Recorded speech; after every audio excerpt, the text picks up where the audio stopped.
మిమ్మల్ని జీవితంలో మహిళా దినోత్సవ సందర్భంగా గుర్తు చేసుకోవాలి అంటే ఆ మహిళ ఎవరు, మిమ్మల్ని ఎంతగా ప్రభావితం చేశారు?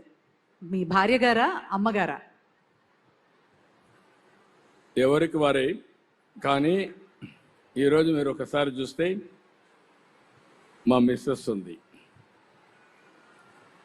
ఎందుకంటే అందరికి కూడా ఒక ఆలోచన ఉండాలి. అవకాశాలు ఇస్తే అవకాశాలు ఉపయోగించుకోవాలి. అదే సమయంలో మన సమర్థత నిరూపించుకునే అవకాశం వస్తుంది. బిగినింగ్లో మా మిస్సెస్ కూడా వ్యాపారాలు చేయడం తెలియదు. ఇంట్లో కూడా వాళ్ళకు అవసరం లేదు కాబట్టి ఎన్టీ రామారావు గారు కుమార్తెగా ఏ పని చేయాల్సిన అవసరం లేదనే ఉద్దేశంతో నేర్చుకోలేదు. నేను మంత్రి అయిన తర్వాత మళ్ళీ నాకు రాజకీయాల్లో యాక్టివ్గా 89లో మినిస్టర్ అయ్యే పరిస్థితి, 94లో మినిస్టర్ అయ్యాను. అప్పటికి నేను ఒక చిన్న ఇండస్ట్రీ పెట్టాను ఫ్యామిలీ బిజినెస్ కోసం. అప్పుడు ఇంట్లో లోకేష్ చిన్న కుర్రాడు. అప్పుడు నేను ఆలోచించి బిజినెస్ చూసుకోమని మా మిస్సెస్ను కోరాను. ఆవిడ రిలక్టెంట్గా రిఫ్యూజ్ చేశారు. బిగినింగ్లో నేను గట్టిగా చెప్పాను, ఎవరో ఒకరు చూసుకోవాలి, నేను మంత్రిగా ఉన్నాను, నాకు టైం ఉండదు, అది కాకుండా బిజినెస్ చూడడం కరెక్ట్ కూడా కాదు అని చెప్పితే యాక్సెప్ట్ చేసింది.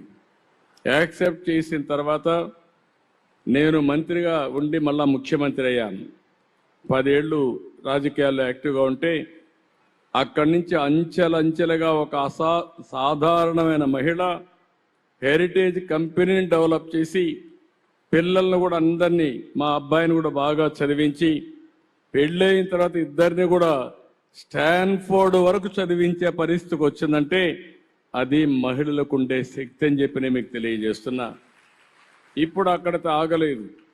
ఎన్టీఆర్ మెమోరియల్ ట్రస్ట్ ద్వారా సేవా కార్యక్రమాలు చేస్తూ ఉంది. అంటే ఇప్పుడు సర్వీస్ యాక్టివిటీస్కి వెళ్ళింది.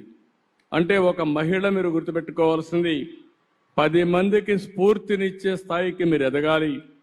నేను మా ఇంట్లో కూడా ఊహించలేదు.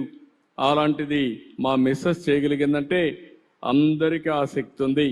అందుకే నేను మనస్ఫూర్తిగా మా మిస్సెస్ని అభినందిస్తున్నా.